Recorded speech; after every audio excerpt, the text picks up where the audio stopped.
Pour commencer cette table ronde, on va d'abord apprendre à mieux connaître nos intervenants. Alors, je vais commencer avec Christophe Delaizement. Donc vous êtes diplômé du master de droit public des affaires de l'université Paris 1 Panthéon-Sorbonne. Vous avez d'abord exercé dans la fonction publique en qualité d'acheteur public avant de rejoindre un cabinet d'avocats spécialisé.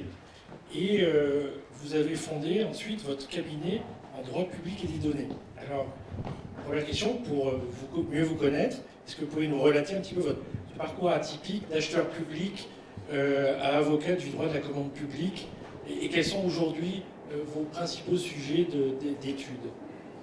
Alors bonjour à chacun, du monde du secteur hospitalier au monde du barreau parisien, il y a un fil conducteur pour moi, c'est le fil d'Ariane de l'achat public.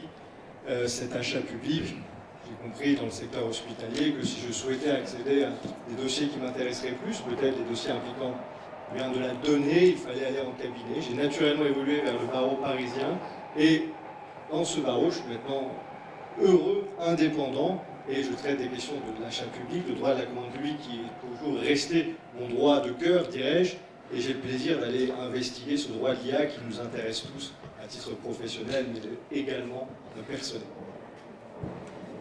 Merci Christophe. On va passer à Stéphane Beauvais. Donc vous aussi, vous avez été dans une première vie acheteur public et conseiller d'entreprise. Et depuis 2016, vous êtes chef du département de l'équipe politique publique et RSE de l'Union des groupements d'achat public, plus connu sous le nom du GAP. Alors la première question, c'est est-ce que vous pouvez nous présenter un peu mieux ce qu'est l'UGAP? Bonjour à tous. Alors l'UGAP, si on fait façon teasing, on est une centrale d'achat public, on achète au monde privé par appel d'offres public, en respectant le code de la commande publique.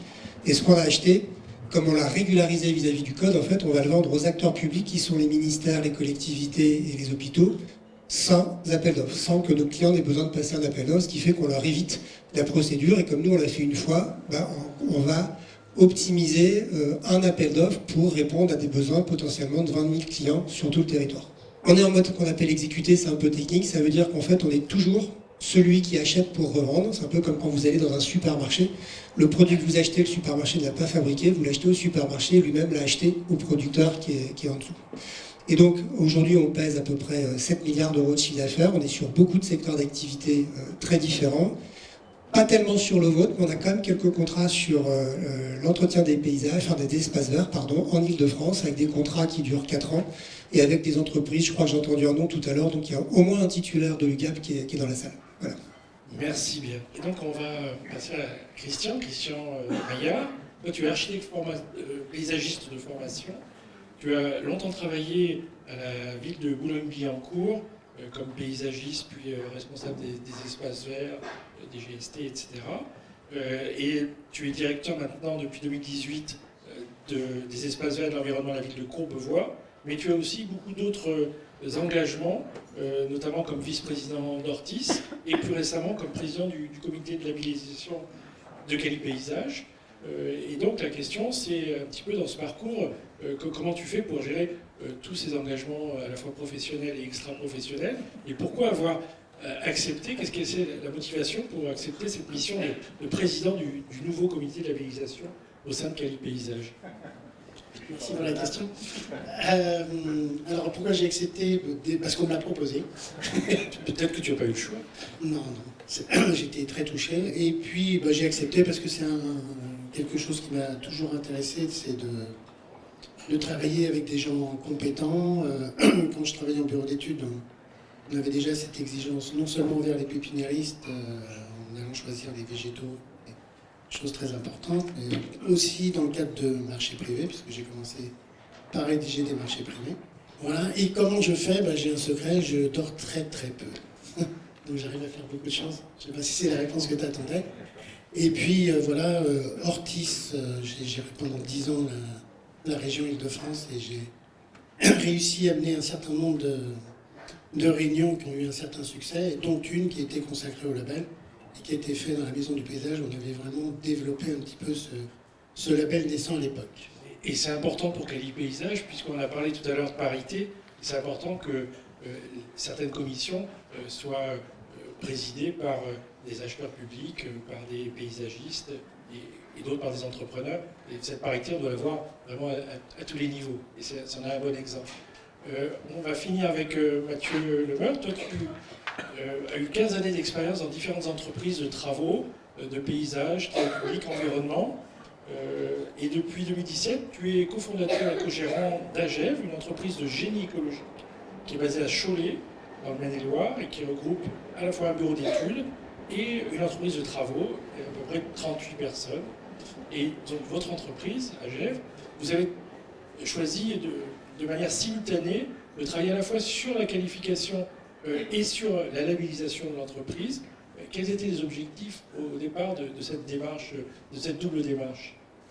Oui, bonjour à toutes et à tous. Donc oui, double démarche, parce que chez nous, on aime bien les défis, donc viser que le premier étage et après le deuxième, on s'est dit autant aller au deuxième tout de suite, si possible. Non, plus sérieusement, c'est deux niveaux différents. La qualification, pour nous, après 4-5 ans d'expérience, était utile pour valoriser notre savoir-faire et notre capacité à faire nos métiers très spécifiques du génie écologique. Et puis la labellisation, on l'avait plutôt un vrai objectif interne de mobiliser l'équipe vers un référentiel, vers de l'amélioration continue, et surtout à moyen terme de valoriser, cette fois-ci pas la capacité, mais vraiment l'expertise de notre métier de génie écologique. Ok, merci. On va rentrer un peu dans le vif du sujet, notamment sur la question de la promotion des pratiques d'achat responsable. Alors je vais repasser la parole à Christophe. On va parler un petit peu des outils juridiques qui permettent désormais d'intégrer les considérations sociales et environnementales, notamment dans les dispositions et les considérations d'attribution des marchés, d'exécution des marchés. Les entreprises peuvent ainsi de nouveau se démarquer car les labels sont inscrits dans le code de la commande publique. Et donc, pouvez-vous nous... Je peux tutoyer, ce sera peut-être plus simple parce que comme je tutoie à gauche, je vais tutoyer à droite. Peux-tu nous préciser un petit peu en quoi les labels peuvent constituer une exigence, à quelles conditions, et en quoi cela peut être une vraie plus-value, un élément différenciant pour les entreprises, et particulièrement en ce qui concerne les entreprises de paysage? Il y a beaucoup de questions dans cette question. Je suis le monsieur droit de cette table ronde, donc on commence peut-être par ce qui sera le plus indigeste, mais justement c'est pour aller vers le plus léger. Le code, on en discutait un peu avant autour du buffet, le code prévoit l'usage des labels, il en encadre l'utilisation. Les dispositions, c'est le R21-12 et suivant, vous avez prévenu, on ne va pas aller dans plus de précision. Ces articles-là, d'abord, ils viennent définir ce qu'est un label, on a une définition qui sert d'arbitre de paix, et ensuite le code va encadrer comment on peut utiliser ces labels, comment, 3 critères simples, ou bien tout simplement une procédure ouverte, transparente, ensuite des critères objectifs, vérifiables et non discriminatoires, bien entendu, et enfin, peut-être le plus important, que le tiers indépendant qui donne ce label soit véritablement indépendant. Sous ces réserves-là, eh bien, 3 cas d'usage sont listés par le code où l'on pourrait avoir l'utilité d'un label, la définition du besoin dans les spécifications techniques, ensuite les critères de sélection pour l'attribution, et enfin, bien entendu, les conditions d'exécution. On a donc 3 cas d'usage. Ces 3 cas d'usage, dans ces 3 cas d'usage, je le dis bien, les acheteurs publics peuvent imposer un label particulier. Une fois qu'on a lancé la chose, je dois quand même tempérer ce pouvoir d'imposition d'un label particulier, car le code vient tempérer les choses. Le label particulier doit bien entendu être relié à l'objet du marché. Ce label particulier doit surtout, et c'est là qu'on tempère ce pouvoir d'imposition, ce label particulier doit être accepté, mais également tous ses équivalents. On est dans les R21 11, 16 et 17. Donc on peut imposer un label particulier, mais on doit accepter tout label équivalent. Et si un candidat n'aurait pu bien se doter du label dans les temps souhaités, eh bien l'acheteur public doit accepter également tout moyen de preuve. Donc finalement le code nous permet d'affirmer beaucoup dans le réel, il tempère les choses pour tout simplement respecter le principe d'égalité, de liberté d'accès aussi de la commande publique, qui sont les deux des principes cardinaux de la commande publique. J'avais une petite précision, du coup. C'est quoi faire la preuve, le moyen de preuve, comment on l'évalue? comment une entreprise qui n'a pas le label peut quand même répondre avec les exigences de label d'un marché? Pour être facétieux, je pourrais vous dire, c'est tout le sujet. Parce que le code le permet, le droit est là, et il n'attend plus que les acheteurs publics de bonne volonté pour venir déployer toutes les potentialités du label. Et donc, le malheur sur ces dispositions, c'est qu'on n'a pas encore tant de jurisprudence que cela qui viendrait nous éclairer pour nous dire quels sont tous ces moyens de preuve. Mais connaissant le contentieux commande publique, on sait comment fonctionne le juge. On a une jurisprudence de janvier 2025 en pré-contractuel où était en jeu la démonstration d'un savoir-faire équivalent à une certification manquante.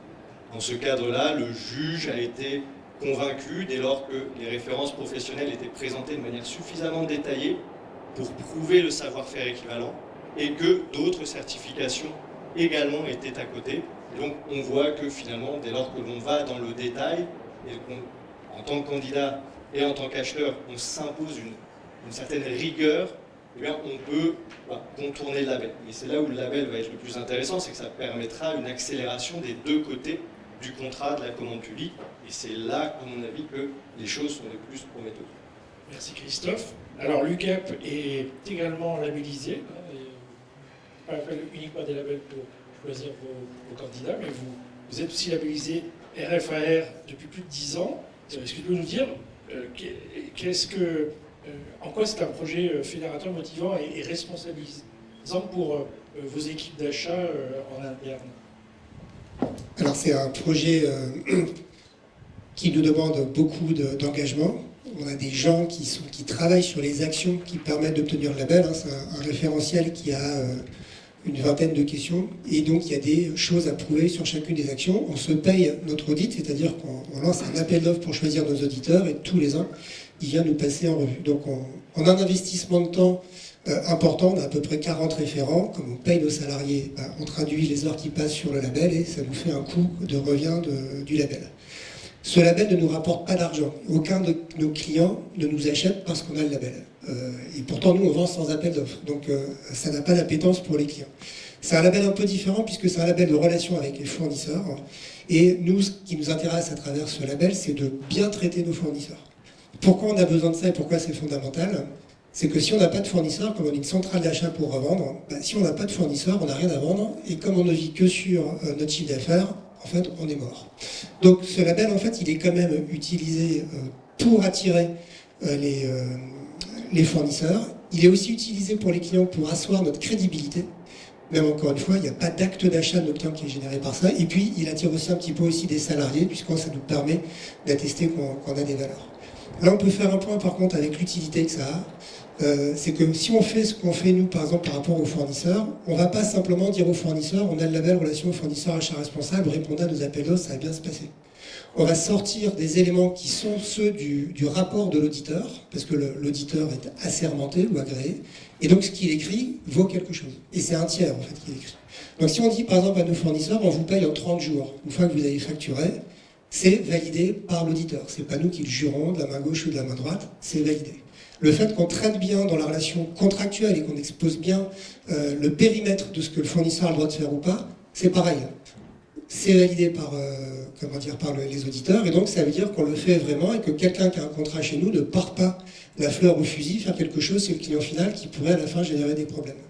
On réfléchit finalement aujourd'hui à utiliser la même chose pour les autres labels. C'est-à-dire le label relation fournisseur achat responsable, on fait partie de ceux qui sont labellisés et on a des points communs avec Quali Paysage, on voit qu'il y a plus de monde qui est ce label.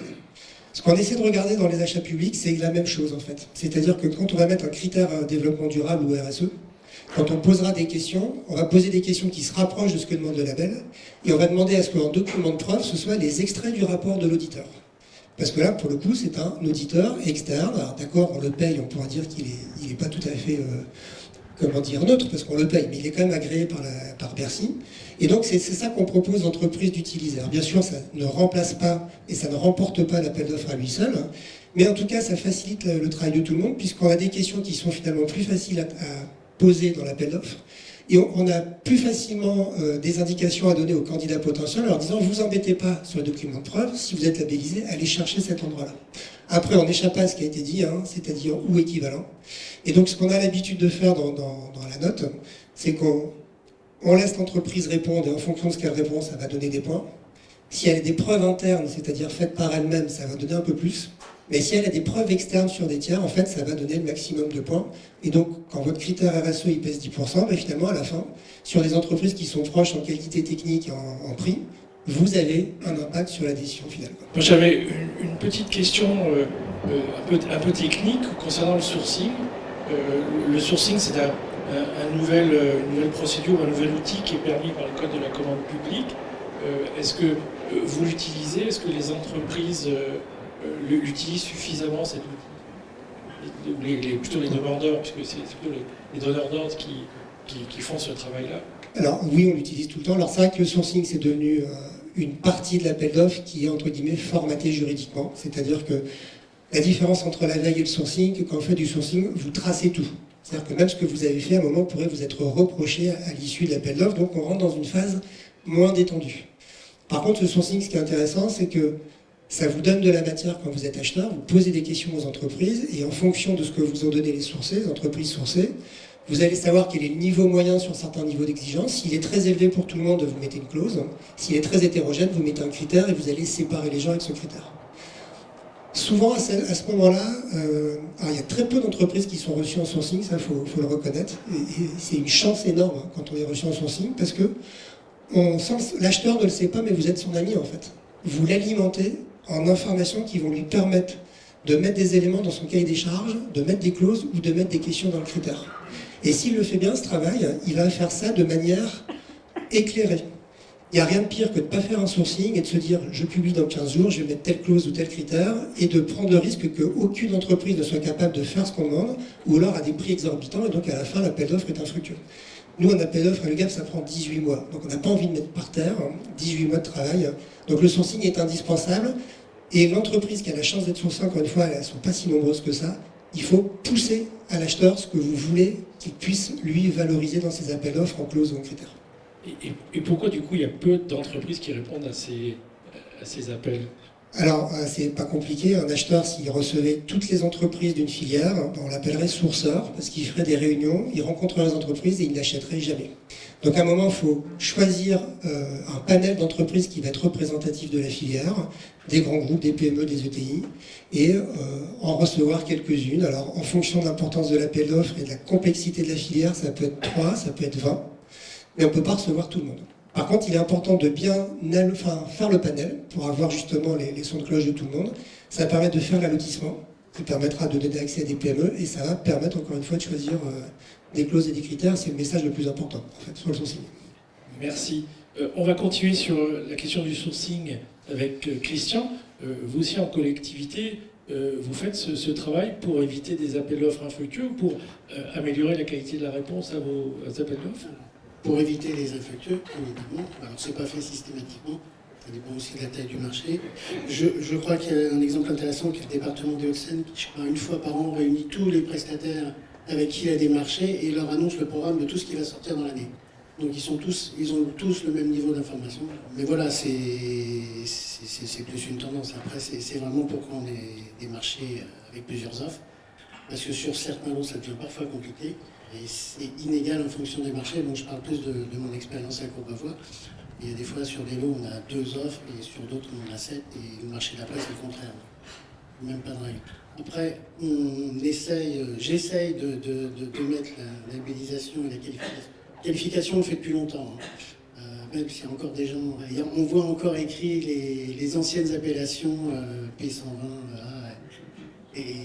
Moi, je trouve que quand les services juridiques ne savent pas ça, c'est qu'il y a quand même encore un petit problème d'information.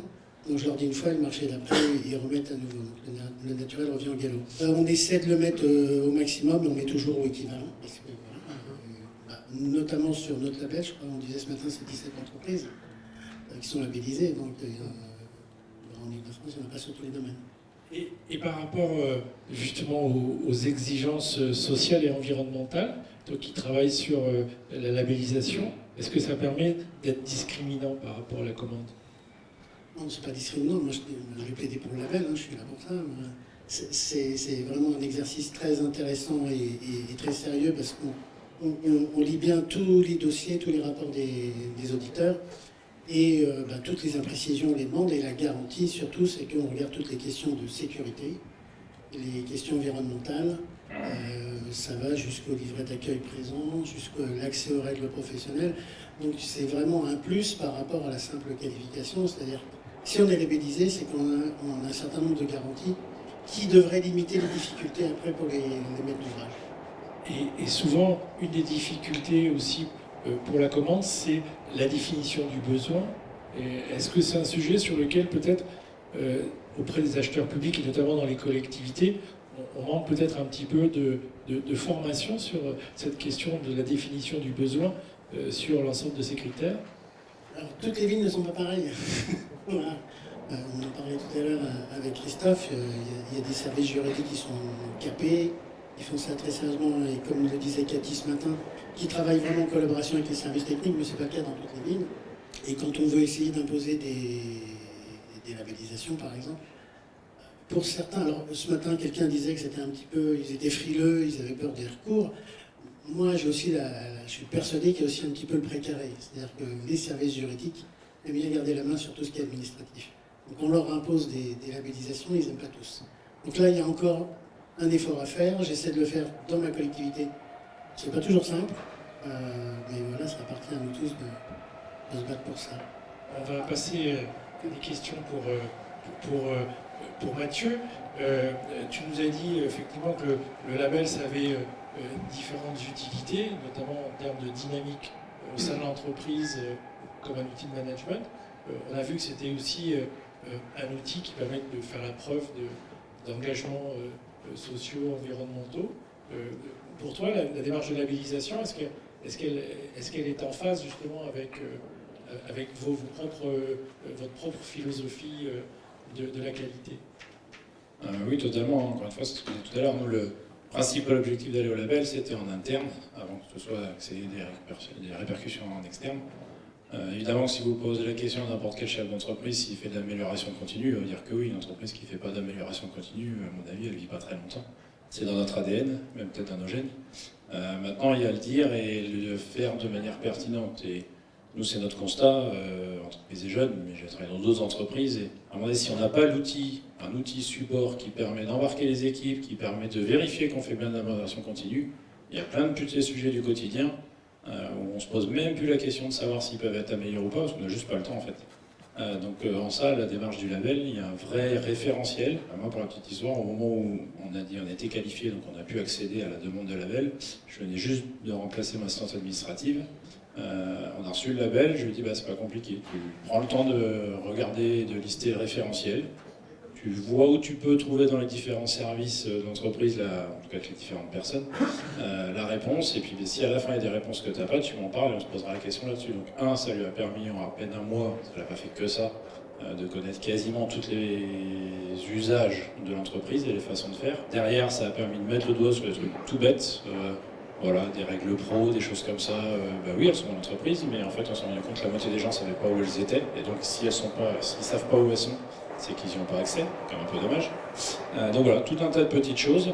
Donc un diagnostic qui nous permet de nous reposer la question concrète sur des sujets où on ne serait même pas venu dessus, clairement, parce qu'on n'a pas le temps. Et puis à un moment donné, ça a fédéré les équipes. Là, ça a servi d'intégration pour une personne dans la boîte, qui allait voir les conducteurs de travaux, qui allait voir les RH, qui allait voir le bureau d'études, qui allait voir les gars de terrain. Ça nous a aussi permis, lors de l'audit, de vérifier comment les remontées de terrain remontaient jusqu'à l'exploitation et puis après à la partie financière, facturation. Donc ça, c'est à l'état du diagnostic et du label. Et puis, voilà, à un moment donné, ça c'est fait. S'il n'y a pas ce côté un peu épée que Damoclès de tous les 3-4 ans être revu et prendre le temps de revoir un référentiel qui est connu, on est très clair, on ne le fait qu'à 60%. Donc oui, c'est effectivement pour ça qu'on l'a fait. Ça remplit totalement l'objectif. Je pense que ça permet aussi d'attirer de nouveaux talents quand vous recrutez, le fait d'être labellisé? Oui, je pense que oui. Alors je ne saurais pas le mesurer. Encore une fois, on est labellisé depuis un peu plus d'un an. Mais aujourd'hui, on voit bien quand on soit des jeunes candidats. Alors encore une fois, on est dans entreprise de paysage, mais dans une niche et de génie écologique qui, par défaut, attire la jeune génération. On voit bien qu'ils ne viennent pas chercher un métier, ils viennent chercher du sens, ils viennent chercher une entreprise dans laquelle il se passe des choses. S'ils viennent juste faire le métier, ils peuvent le faire dans plein d'entreprises. Donc j'ai pas encore le retour d'expérience concret, mais c'est évident que c'est quelque chose qu'on met en avant dans le livret d'accueil. Et donc forcément, les jeunes, surtout génération, cherchent du sens, ou alors des gens qui se reconvertissent parce qu'ils ne s'y retrouvent plus dans leur métier. Ils vont aller chercher un métier qui a du sens, et aujourd'hui je pense que le label fait partie des étendards à dire, voilà, une entreprise labellisée, forcément, elle va au bout de la démarche. Un label, c'est aussi potentiellement un avantage concurrentiel. Est-ce que c'est quelque chose que tu arrives déjà à mesurer? Alors aujourd'hui, j'arrive pas encore à le mesurer. Encore une fois, nous, le label génie écologique, je aussi, c'est vraiment une spécialité du paysage. Je suis pas sûr que mon retour d'expérience, qui est que d'un an, soit à généraliser. Moi, j'ai fait un peu, parce qu'on est labellisé depuis 1 an et demi, la plupart de nos marchés sont pluriannuels. Donc en fait, on vient là de passer les 6 derniers mois, on a remis des appels d'offres qu'on avait, ou pas d'ailleurs avant, mais avec le label. J'ai sondé un peu quelques clients, quelques maîtres d'œuvre, c'est très très diversifié. Donc il y aura aussi un gros travail à faire là-dessus. Aujourd'hui, il y a des gens qui me disent « bah oui, je l'ai vu et c'est ce qui fait que je considère que tu es expert ». Et il y en a d'autres qui m'ont dit « bah non, on l'a même pas vu parce qu'il n'est pas dans les critères du mémoire technique, donc j'ai pas le temps de le regarder, quoi ». Donc il y a vraiment un travail encore à faire de promotion auprès des acheteurs sur la connaissance effectivement de ces labels et de leur portée. On va revenir avec Christophe. Souvent, le fait que les qualifications, les labels soient peu exigés, c'est souvent parce qu'il y a des frilosités des acheteurs par rapport à des risques de recours, des risques juridiques. Alors, comme tu dispenses aussi des formations auprès des personnes publiques, quel message faudrait-il faire passer auprès d'eux pour qu'ils soient peut-être un peu plus courageux, engagés sur l'utilisation de ces labels qui sont pourtant reconnus par le Code de la commande publique? Alors oui, le courage s'apprend. Qu'est-ce qu'on peut dire? Moi, ce que je dis en formation, c'est que la peur n'éloigne pas le danger, ce qu'elle éloigne, c'est l'opportunité. Des opportunités juridiques, il y en a beaucoup. Je parlais du marché d'innovation un peu plus tôt avec certains d'entre vous. Là, l'utilisation du label, ou des labels, c'est vraiment une opportunité. Et quand on prend le temps de s'y pencher, un peu comme on se penche sur un label, voir ce que c'est véritablement, bien on constate que d'une, le code nous le permet, de deux, quand on a un œil sur le contentieux de la commande publique, on perçoit qu'il n'est pas si effrayant que ça. Certes, il y a des entreprises qui sont très procédurières, mais en commande publique, le contentieux a toujours un coût, et ce coût-là, tous les concurrents ne sont pas prêts à le payer. Donc le caractère très procédurier est souvent quelque chose qui est mis en avant par peut-être un service juridique qui a une mauvaise culture achat et qui cache un certain manque d'approfondissement du dossier derrière le risque du juge un peu grossi.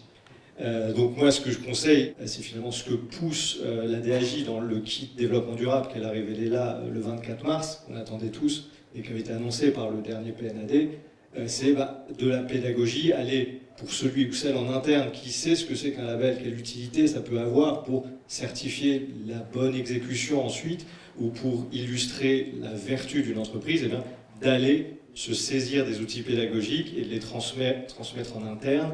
Et quand on est à l'extérieur, il faut se saisir de la formation pour résoudre. Finalement, en droit, on a le même problème qu'en logistique, c'est le dernier kilomètre.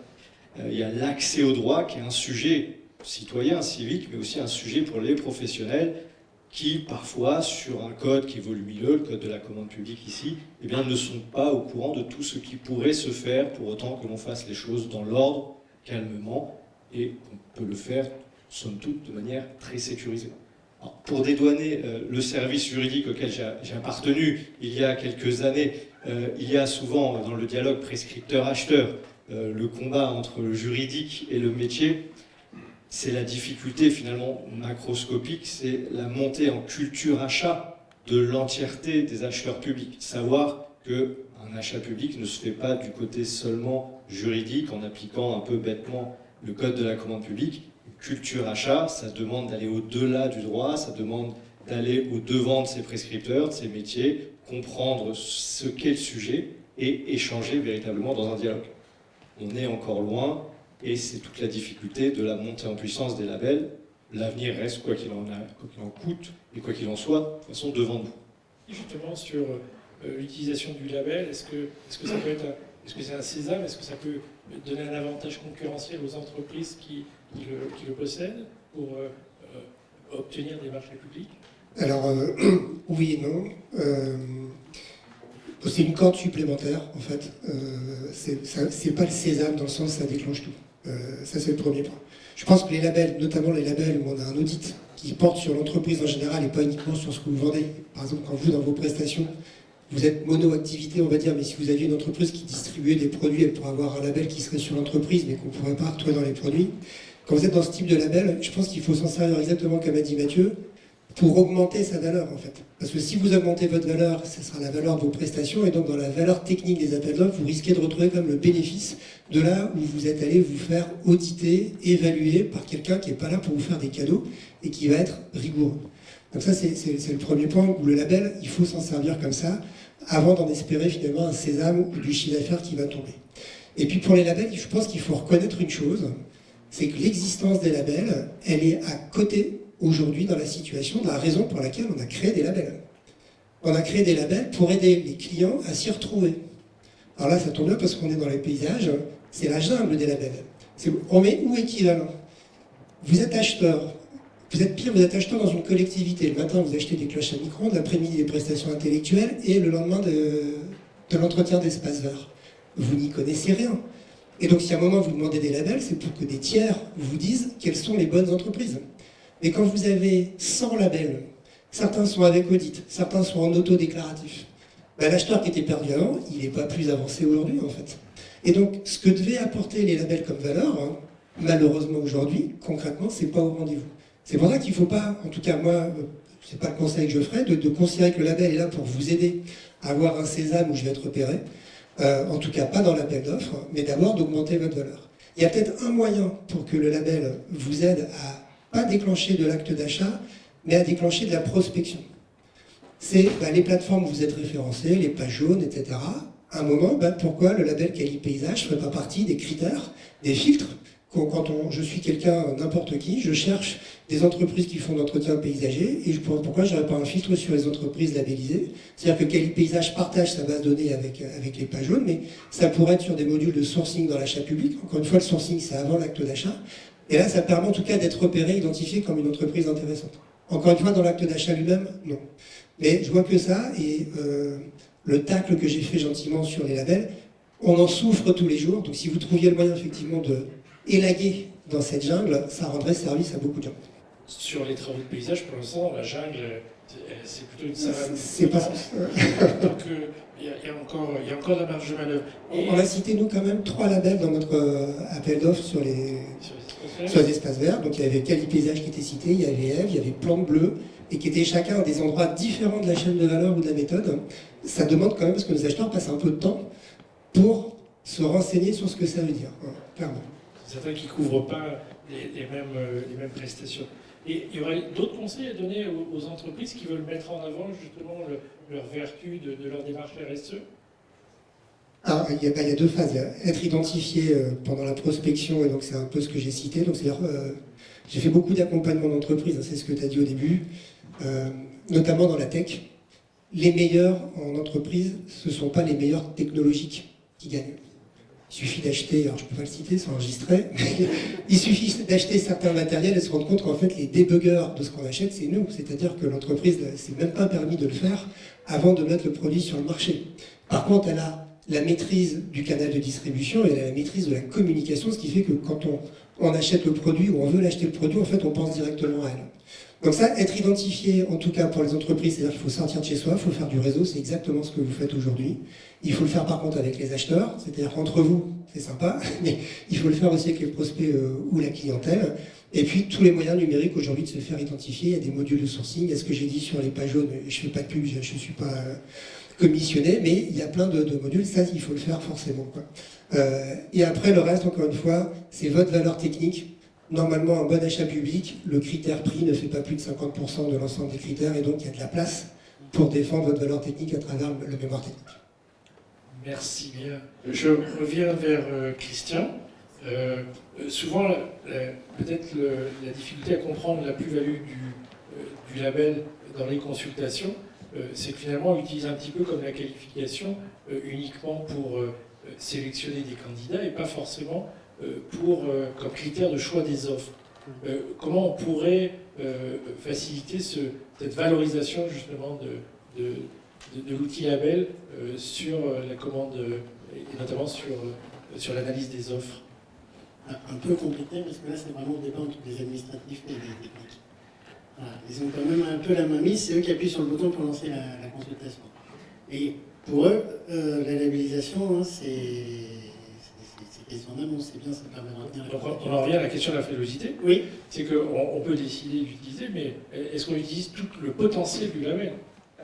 C'est toute la difficulté, parce que en fait, en interne, pour avoir été voilà, dans la fonction publique, ce qui est gênant, on l'a cité, c'est cette polyvalence plus une certaine culture des fonctions publiques, de verticalité, de peur de la prise de danger au sens où l'erreur n'est pas permise, rajouter à cette peur d'un contentieux un peu gonflé, un peu surgonflé.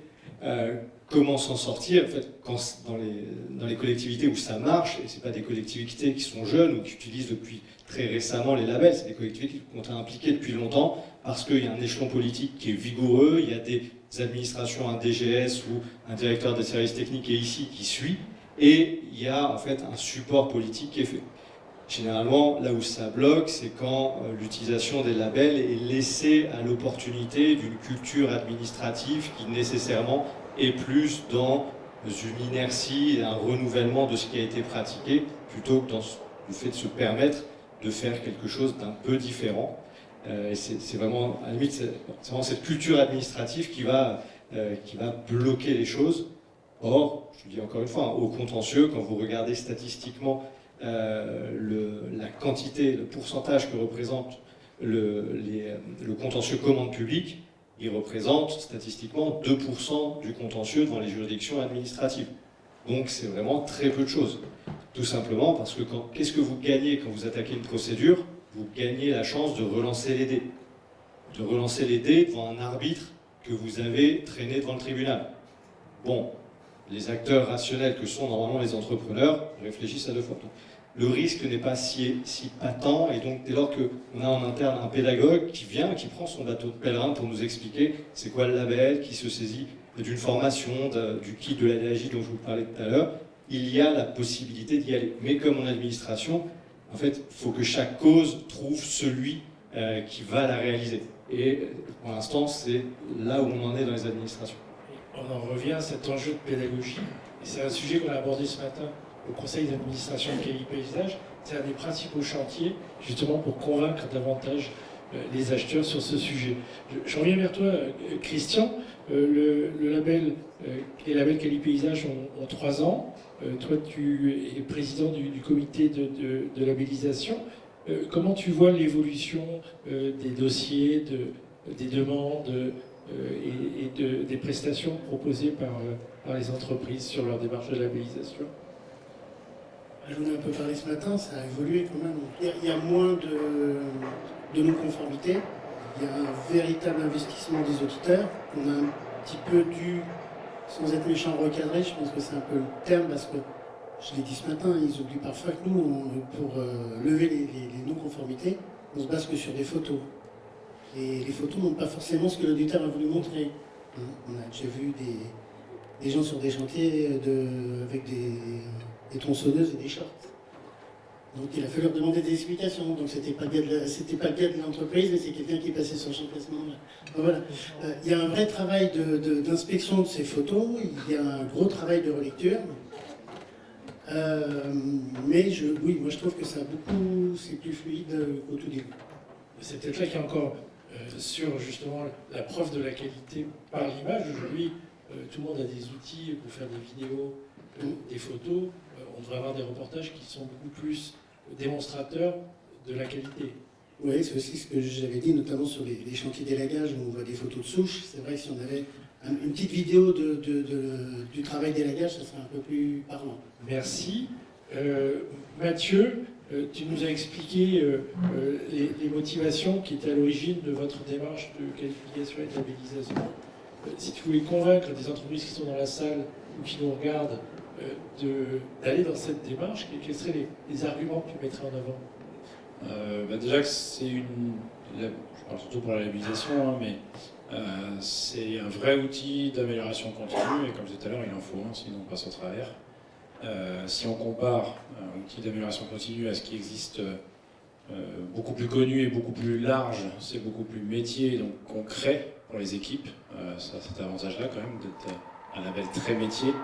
même s'il est jeune et qu'on voit bien entre les échanges, il y a encore beaucoup de travail pour le rendre à son objectif final, mais encore une fois, il n'a que 3 ans.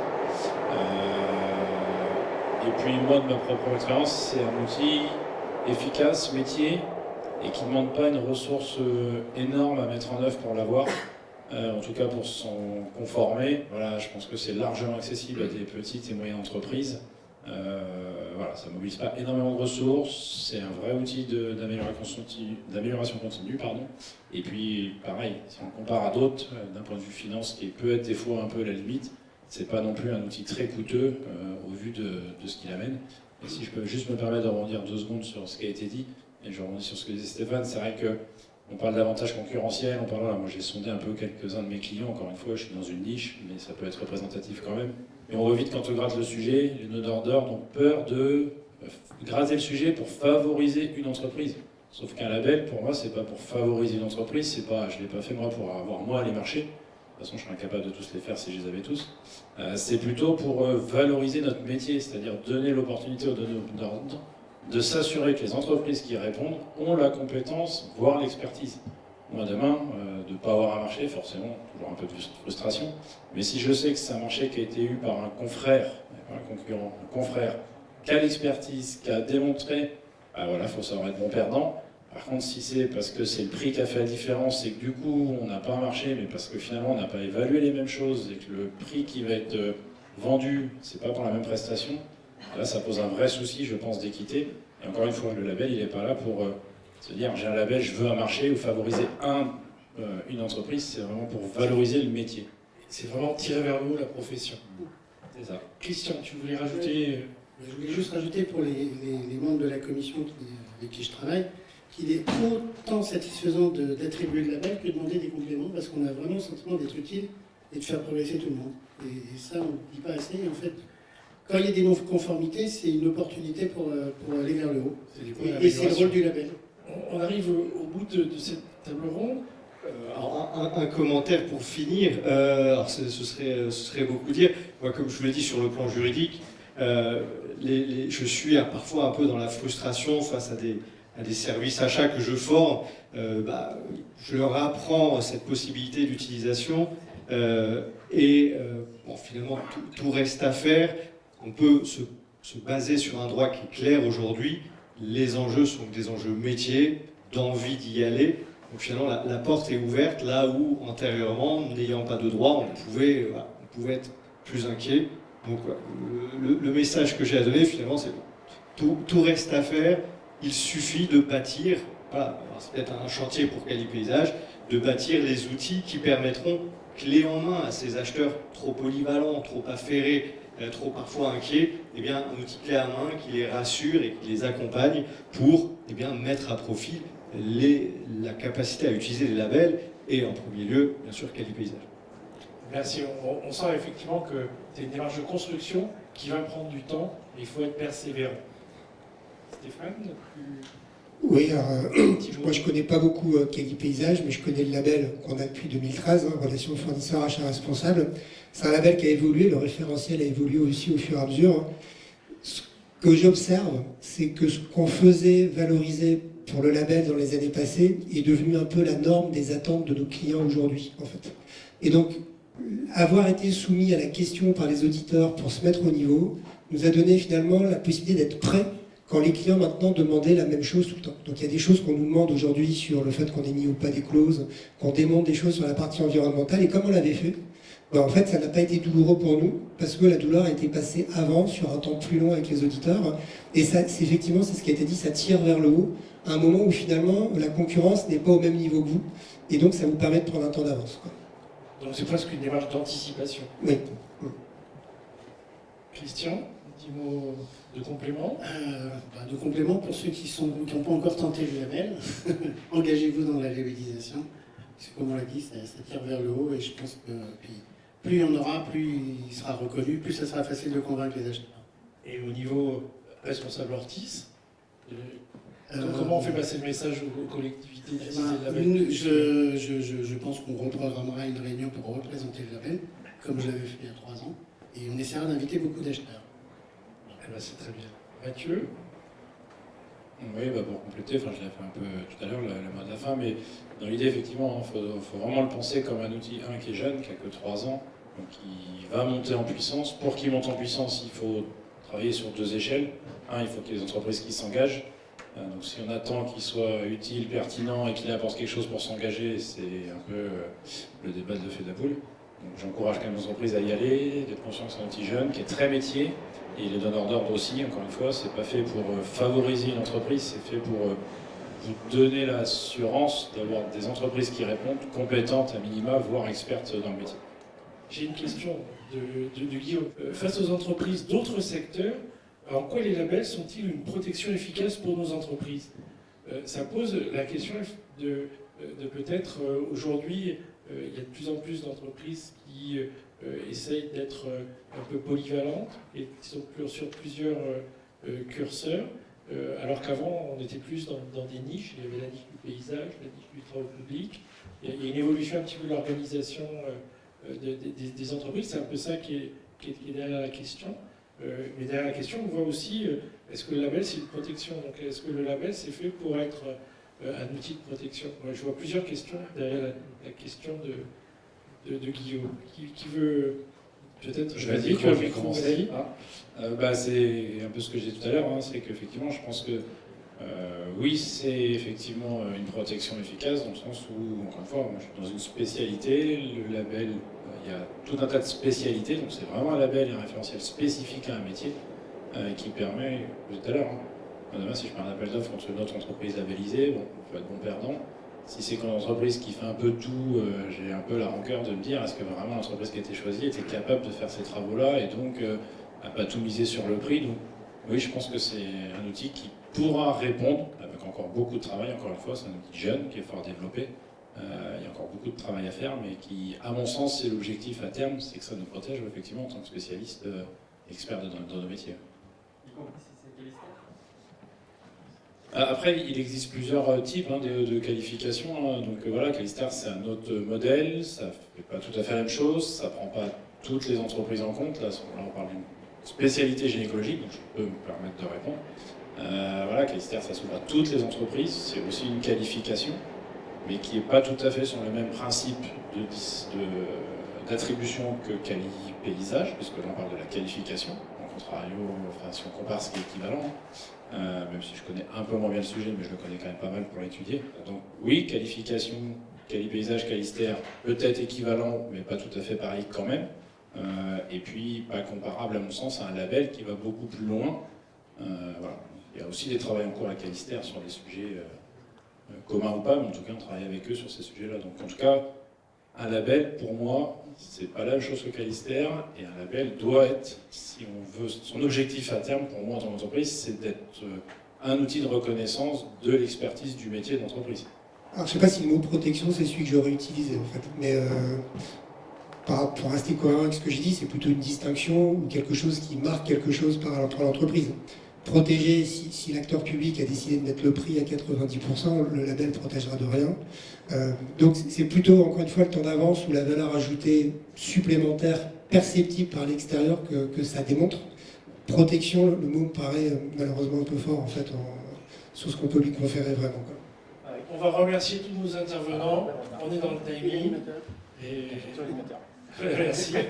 Et puis, merci à vous de votre attention. Et puis, on va passer à la séquence suivante. Exactement. Alors, on peut les applaudir. Merci à tous.